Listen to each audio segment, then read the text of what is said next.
ये तीसरा क्वेश्चन देखते हैं कि अगर दो अंकों की संख्या के अंकों का योग 9 है, इस संख्या का 9 गुना संख्या के अंकों को पलटने से बनी संख्या का 2 गुना है, तो यह संख्या ज्ञात कीजिए। तो चलिए, दो क्या बोलना चाहता है ये कि मान लीजिए दो अंकों की संख्या क्या है, जैसे अपने पास है 45 है, ठीक है, और दूसरी क्या हो जाएगी, दो अंकों की संख्या यही, इसके अंकों का योग कितना हो रहा है, 9 हो रहा है, इसके अंकों का योग भी कितना हो रहा है, 9 हो रहा है। तो अगर हम इन दोनों को क्या करते हैं, इसके अंक को पलट देते हैं। अगर इससे मान लीजिए 54 है, इसके अंक को पलटते हैं तो जो नई संख्या बनेगी वो पहली वाली संख्या की इसका 9 गुना इसका 2 गुना क्या हो जाएगा, बराबर हो जाएगा। चलिए देखते हैं क्वेश्चन। तो पहले माना लिख देंगे, माना इकाई का अंक बराबर x, दहाई का अंक बराबर y, तो संख्या बराबर क्या हो जाए, दो अंकों की संख्या का फार्मूला क्या होता है, 10 गुणे दहाई प्लस इकाई हो जाएगा। दहाई को माने हैं y, इकाई को माने हैं x, तो कितना बना, 10y प्लस x आ जाएगा। फिर संख्या के अंकों को पलट देते हैं, संख्या के अंकों को पलटने पर प्राप्त संख्या के अंकों को पलट देते हैं, इकाई जगह दहाई, दहाई जगह हम कहते हैं कितना बन जाएगा, 10x प्लस y बन जाएगा। फिर प्रश्नानुसार अब क्या है, इन दोनों का जोड़, पहले देखते हैं क्या बोला कि जो इस संख्या का 9 गुना, इस संख्या का 9 गुना संख्या के अंकों को पलटने से बनी संख्या का कितने गुना है, 2 गुना, तो ये 2 को गुना कर दिए, ठीक है। फिर कितना बन जाएगा, 9 दाहम 90y, 9x बन जाएगा, 2 दाहम 20 और ये बन जाएगा 2y, ठीक है। पक्षांतर कर देते हैं, 90y प्लस 9x था, प्लस का यहाँ आ जाएगा माइनस का 20x, प्लस का यहाँ आ जाएगा माइनस का 2y। अब यहाँ क्या हो जाएगा, देखिए 9 घट जाएगा 20 में तो कितना बचेगा, माइनस का घेरा x। इसी तरह y में घटेगा 2y तो 90y में तो कितना बचेगा, 88y बराबर 0 बचेगा। यहाँ से घेरा कॉमन कर लेते हैं, तो घेरा जब कॉमन है तो कितना बचेगा, यहाँ से माइनस के x प्लस का घेरा 88y बराबर 0, तो माइनस x प्लस 88y बराबर गुणज कहाँ चला जाएगा, बटे में, तो बन जाएगा कितना, 0 बन जाएगा ये, ठीक है। भाग कर देंगे तो ये समीकरण एक आ गया है। इसी तरह पुनः प्रश्न सदुस, यहाँ क्या बोला था, दो अंकों की संख्या के अंकों का अंक क्या है, x और y है, इनका जोड़ कितना दिया है, 9 दिया, समीकरण 2 बन जाएगा। समीकरण 1 2 को सॉल्व कर देंगे, समीकरण 1 व 2 से एक पक्ष पहले ही बराबर है तो लिख देंगे माइनस एक्स प्लस 88y बराबर 0 था, यहाँ आ जाए कितना, x प्लस y बराबर 9, यहाँ लिख देंगे क्या, जोड़ने पर लिख देंगे, पहले से चिन्ह चेंज है, यहाँ लिख देते क्या, जोड़ने पर आ जाएगा, ये बन जाएगा कितना, 9y, ये बन जाएगा 9, तो y इज इक्वल टू 9 बटे 9, तो y का मान कितना आया, 1 आया। y का मान समीकरण 1 2 कहीं भी रख सकते हैं, तो y का मान समीकरण 1 में रखने पर, चलिए 1 में रख देते हैं, क्या होता है, 1 में रखने पर तो समीकरण 1 है माइनस एक्स प्लस 8y बराबर 0 था, माइनस एक्स हो जाएगा, प्लस 8 गुणे वाई का मान 1 बराबर 0, तो माइनस एक्स बराबर, सॉरी प्लस का 8 आ जाएगा, 8 1 कम 8, माइनस एक्स बराबर प्लस को उस पर माइनस पे, तो माइनस से माइनस कट जाएगा, तो कितना आ जाएगा, एक्स का मान एक्स आ जाएगा, कितना 8 आ गया। अब अतः लिख देते हैं, अतः इकाई का अंक बराबर 8 आया है, दहाई का अंक बराबर 1 आया है, तो संख्या कितनी थी अपने पास, 10y प्लस एक्स था, तो यहाँ लिख देंगे 10y प्लस एक्स, 10 गुणे y का मान 1 है प्लस x का 8 है, तो 10 1 कम 10 प्लस 8, तो कितना बन जाएगा, 18 हो जाएगा, ठीक है। तो ये आ चुकी है संख्या।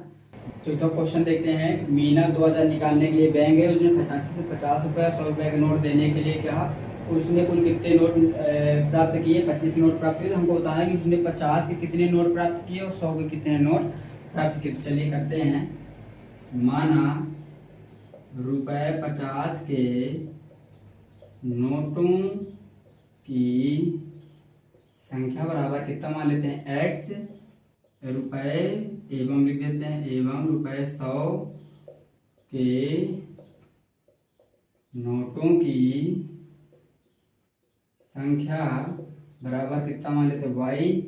फिर प्रश्नानुसार कर देते हैं। देखिए अब क्या उसने 50 से कितने नोट प्राप्त किए x, तो कितना बन जाएगा वो 50x, प्लस 100 का कितने प्राप्त किए तो 100y। कुल कितना रुपया था उसके पास 2000 था। 50 कॉमन कर देते हैं यहाँ से, तो कितना बन जाएगा 50 का कॉमन हो गया। फिर यहाँ 50 दूनी 100 बराबर बनेगा कितना जितना था, ठीक है। फिर x प्लस 2y बराबर ये था 2000, गुणित कहाँ चला जाएगा बटे में, तो कितना आ जाएगा 250 चौके 100 200 हो जाएगा, तो कितना आ जाएगा x प्लस 2y बराबर 40। समीकरण नंबर कितना आ जाएगा 1 आ जाएगा। फिर पुनः प्रश्नानुसार अब 50 के कितने नोट x हैं, 100 कितने नोट y है, कुल नोट कितने हैं अपने पास 25 है, यानी x प्लस वाई बराबर कितना है 25। समीकरण 2 हो जाएगा। फिर इसको सॉल्व कर देंगे डायरेक्ट, क्योंकि ये एक पक्ष बराबर है। समीकरण 1 होगा 2 से 1 कितना था x प्लस 2y बराबर 40, x प्लस वाई बराबर 25 था। यहाँ लिख देंगे क्या घटाने पर ये प्लस का तो माइनस का, प्लस का तो माइनस का, प्लस का तो माइनस, प्लस माइनस से कट जाएगा। यहाँ से बचेगा 1 वाई, 2 वाई में 1 वाई घट गया, यहाँ बचेगा कितना 15। ये वाई का मान आ चुका है। अब वाई का मान रख देते समीकरण किसमें 1 2 कहीं रख सकते हैं, तो वाई का मान समीकरण 1 में रखने पर एक कितना है x प्लस 2y बराबर 40, x आया प्लस 2 गुणे वाई का मान कितना आया था अपने पास यहाँ से 15 आ गया था, बराबर 40 था। 15 दूनी 30 बराबर 40, x बराबर 40 प्लस का 30 माइनस हो जाएगा, तो कितना बचेगा यहाँ से 10। यानी उसने 50 से कितने नोट प्राप्त किए 10 ठो, और 100 के कितने नोट प्राप्त किए हैं 15। तो लिख देंगे आता ₹50 के नोटों की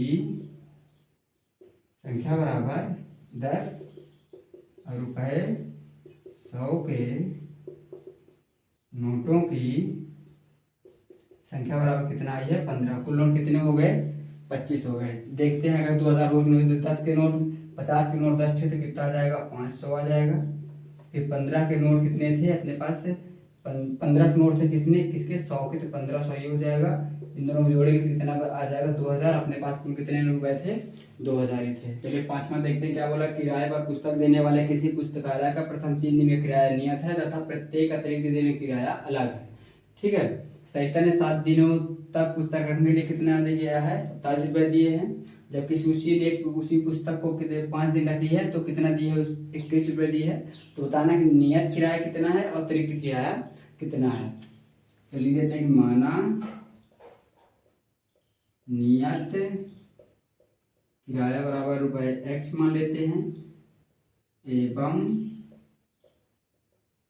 प्रत्येक अतिरिक्त दिन का किराया बराबर रुपये कितना हो जाएगा y। फिर प्रश्नानुसार अब देखिए क्या है, संहिता ने कितने दिन पुस्तक रखी 7 दिन रखी। 7 दिन में 3 दिन तो फिक्स है, 4 दिन अलग हो जाएगा। 3 दिन का किराया कितना है वो x है, x लिख दिए, प्लस 4 दिन के लिए कितना y, तो कितना हो जाएगा 4y। तो यहाँ कितना लिख देंगे 4y। कुल मिलाकर कितना हो जाएगा 27 है ना। समीकरण 1 बन जाएगा, ठीक है। इसी तरह दूसरी लड़की क्या थी सुशी थी, उसने कितने दिन पुस्तक रखे 5 दिन। कितना रखा 5 दिन में 3 तो फिक्स अतिरिक्त कितना हुआ y। 3 दिन के लिए फिक्स कितना है 3 रुपये, सॉरी x रुपया था, और इसके लिए कितना था इसके लिए 2 था, तो 2 दिन के लिए कितना हो जाएगा 2y। दो पुनः प्रश्नानुसार यानी x plus 2y equal to कितना हो जाएगा 21 रुपीज। ये समीकरण नंबर 2 बन जाएगा। अब इसके बाद समीकरण 1 हुआ 2 से सॉल्व कर दे। समीकरण 1 हुआ 2 से एक पक्ष बराबर है तो लिख दे डायरेक्ट में कर देंगे, बराबर 27 था, यहाँ जाएगा x प्लस 2y बराबर 21, ये माइनस हो जाएगा, ये भी माइनस हो जाएगा, ये भी यहाँ क्या लिख देंगे घटाने पर, जो प्लस को माइनस का, जो माइनस का वो प्लस का, ये प्लस माइनस कटा, प्लस का 4y माइनस का 2y घटेगा तो प्लस का 2y, यहाँ से बचेगा 6, तो y इक्वल टू कितना आ जाएगा 2y बराबर आ जाएगा 3। ठीक है, फिर इसके बाद y का मान समीकरण 1 में रख देते हैं। y का मान समीकरण 1 में रखने पर कितना है, x प्लस 4y बराबर 27, x आ गया 4 इंटू वाई का मान कितना आया 3 आया है, 3 लिख देंगे तो कितना आ जाएगा 27, तो कितना बचे 3 चौके 12, यहाँ बचेगा 27, तो आ जाएगा कितना 27 प्लस का 12 वहाँ चला जाएगा तो घटे तो कितना बचेगा 15। अतः लिख देंगे नियत किराया कितना है, x का मान कितना है 15 है, यानी 3 दिन के लिए फिक्स है कि 15 लगे, चाहे आप 3 दिन रखिए, चाहे 1 दिन रखिए, चाहे 2 दिन रखिए। ठीक है, यानी 3 दिन, वो 3 दिन का ही जमा होगा 15 रुपए, एवं प्रत्येक अतिरिक्त दिन का किराया बराबर ₹3। यानी क्या हुआ यहाँ से, प्रत्येक का दिन का मतलब ये हुआ यदि अपन 1 दिन रखते हैं 3 दिन लगे, 3 दिन के बाद रखें, चौथा दिन रखें तो 3 लगे, 5वां तो 6 हो जाएगा, वो बढ़ते जाएगा इसी